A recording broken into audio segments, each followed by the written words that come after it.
Big shout out to Lonnie Paxton, one of my good friends, 3-time Super Bowl champion with the New England Patriots. How did I even blank on that? The New England Patriots won 3 of them. Incredible guy. He reached out to me the other day. I thought he was going to compliment me on some word that I said. And he was like, yo, where'd you get the frames? And I was like, oh, I was thinking the frames of the podcast itself. And he's like, no, where'd you get the frames, man? And I said, well, what do you mean? He said, the glasses, the frames. And I said, well, I stole them from my wife. So they're my wife's readers. I jacked them. She's still looking for them. She doesn't know where they're at. She doesn't generally listen to the podcast. I'm giving her a hard time. She's a huge supporter. I love you, Brooklyn, but I stole your glasses. And so Lonnie Paxton, big shout out to you, man. I love you a bunch, and you're incredible. And if you steal your wife's glasses, then you have some cool frames. It's 2:00 in the afternoon. Generally, we do Inchstones very early, but I got a chance to do a podcast with an incredible woman named Desi Williams today. Phenomenal real estate agent and team leader in Idaho, small town in Idaho. And she has 25% of the market share. She has 30,000 people in her town. She has 25% of the market share. She has sold 130 homes. She's on pace this year to sell 130 homes when only 400 are sold in the whole entire city. So it's amazing to see, and she had some great concepts. If you didn't get a chance to be able to check that one out, do it. It's episode 482. This is 483. We're inching towards 500, which is going to be amazing, a huge milestone for us. But that milestone is made up by a bunch of little Inchstones, one episode every day, or sometimes 2 or 3. Anytime that I could be in the studio, I absolutely love it.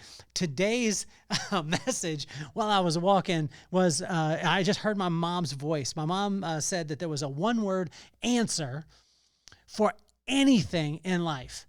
And I was like, wait a second, what if I'm late for my job? What if I lose my job? What if I get divorced? What if I lose my, lose all my money? What if all these things? She said, there's only one word that will solve all of it, son. And I'm going to tell you on the other side of this commercial. So let's get this party started.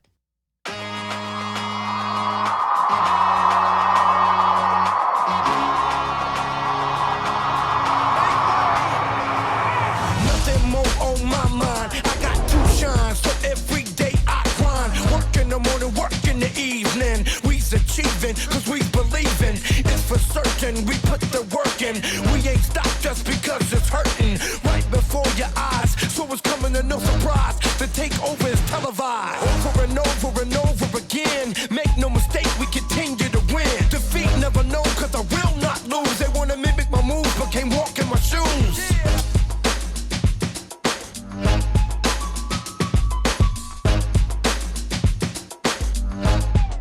One word that will solve anything? That's what I told my mama. And she said, yeah, just shrug your shoulders, hold your hands in the air towards the sky, and say, shit.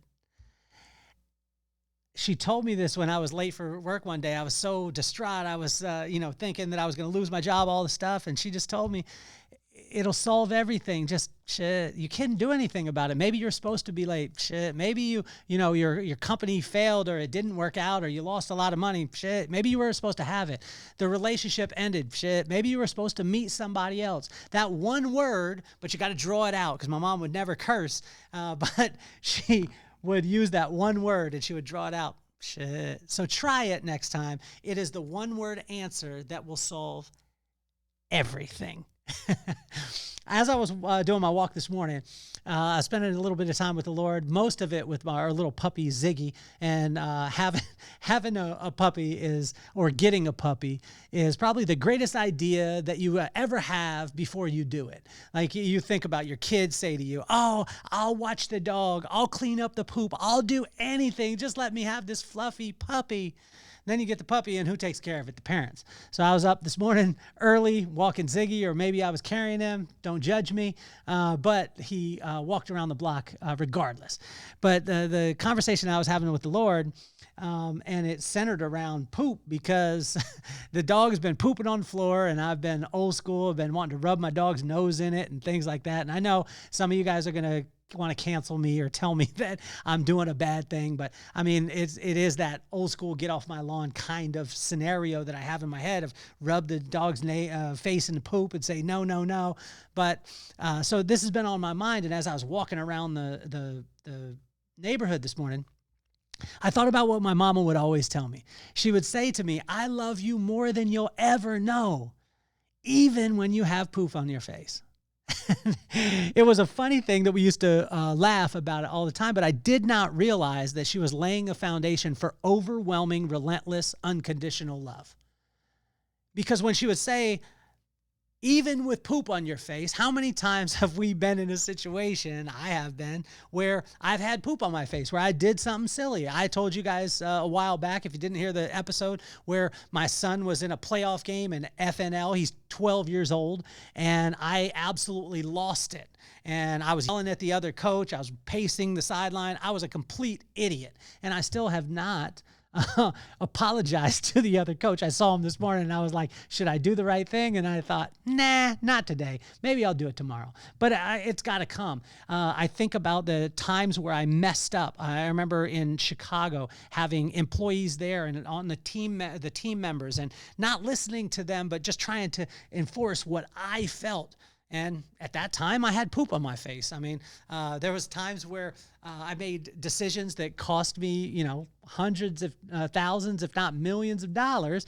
And I had poop on my face. But you know who was always there for me, telling me it didn't matter what I did. It didn't matter all the poop that was on my face. My mama still loved me. And it was crazy because I was like, how is this going to relate to Proverbs as I sit down and read the corresponding proverb for the corresponding day? And it was crazy because as we went through it, as I looked at it, it was a stair step with wisdom and what God's love is for us. And he walked it right down. Number one, he calls out, and that's in verse 1-5. He just sends out the call. And he says in verse 1-5 that he's going to call to every single person, even the people who have poop on their face, like myself so often. And I lost my cool just recently. Another time I had poop on my face as I walked into our house after camping for 8 days in Park City, and there was a leak in the ceiling, and I lost it. The guy, our property manager, came, and I was a horrible person. I'm probably not getting into heaven. I'm going to have to reapply. Actually, I'm in the application process right now, and I just went off on this dude. I lost everything. I mean, every bit of Inchstones, every bit of wisdom, every book that I had ever read, I lost everything in those moments. And my wife just looked at me afterwards, and I was like, and I could tell she didn't need to tell me, but she gave me that look, and I knew I had done wrong. But you know what? She, like my mama, loved me even with poop on my face. And that night she took me out to a great date, and we got to go see Ziggy Marley. And when we saw Ziggy Marley, we had this great connection. And even though I had poop on my face earlier in the day, my wife still loved me. So in verse 1-5 of Proverbs 8, it talks about the call, that call. Wisdom calls out to us, and it calls out to everybody, and it calls out at the, in the square, like saying to everybody, come and check me out. And then it talks about in verse 6-9, where wisdom states its case, meaning that it's almost trying to prove to us. You can imagine, like, wisdom is wisdom. God is God. Like, he doesn't need to prove himself to anybody, but he still does, and he states his case in verse 6-9. And then it goes on. This is even crazier as I went through it. In verse 10 and 11, it talked about the advantages of wisdom. So it not only stated its case to the people who had poop on their face, sometimes don't listen, don't apply the things like myself, but it also then said, here's all the advantages of listening to wisdom. Here's all the advantages. Here's the things. It's more precious than ruby and gold, and it has a higher value than anything else. And then it goes on to say about wisdom's principles and foundation, what it was built on. In verse 12-21. And then it gives the history or the backstory, as if wisdom needed to. You can imagine, like with my mom, I think of these things with my mom. My mom called out to me as a kid. She stated her case. She gave me the advantages of, of the love that she wanted me and my brothers to be able to carry on in life. She gave me the principles and foundation. She helped me to understand her backstory. In verse 22 through 31 in Proverbs, wisdom gives its backstory, its history, how long it's been around since the beginning of time. And then finally, wisdom calls out again in verse 32 through 36, saying that you don't need to do anything, just accept me. And imagine this, wisdom is willing to call out, to state its case, to convey its advantages, to give us the principles and foundation of itself, to tell us its backstory, and then to call out again. Imagine that. This is a lot of work to do for people who most of the time will turn away. But I guess wisdom is much like my mama.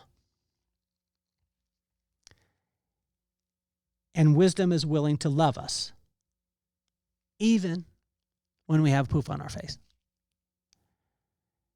As I thought about my mama today, it was so incredible because my mom was such an amazing woman. She wasn't a perfect woman, but she would just love no matter what it was. And she helped me to realize that even when I had poop all over my face, and when I had made mistakes, when I had done the wrong thing, when I had made the wrong decision, when I knew the right decision to make, she still was there saying, I love you. And it was amazing to see the parallels between wisdom and my mama. My mama was showing me and laying a foundation that this overwhelming, relentless, unconditional love is not only something that I needed to feel, it's something that I needed to give. And so today it was a smack in the face, but it was also a little call out. And I felt my mama wrap around me today and just tell me, I love you, son, more than anything in the world, even when you have poop on your face. So when challenges happen in your life today, I want you to think of the one word that my mom said could change everything, which is right in line with the title of today's message, which is, even with poop on your face, imagine that one word that you could say that will change everything. But you got to take your shoulders. You got to put your hands like this, and you got to say, shit, maybe it wasn't for me at that time. My name is Kelly Cardenas. I am so honored to be able to have you with me. If you haven't subscribed yet, go ahead and subscribe, throw a comment up, do whatever, share it with your friend. I love you guys so much. We've got 3 different shows on the podcast. One where I interview people like Desi Williams. Check it out. Episode 482. We've got, You Have to Meet My Friends, that I go live and call my friends randomly. And we've got Inchstones, which is a little bit of, study of wisdom every single day, but we do it in a relatable way. So tune in, share it with your friends. And I love you guys so much. My name is Kelly Cardenas, and I'm officially off the hot seat. Peace, love, soul.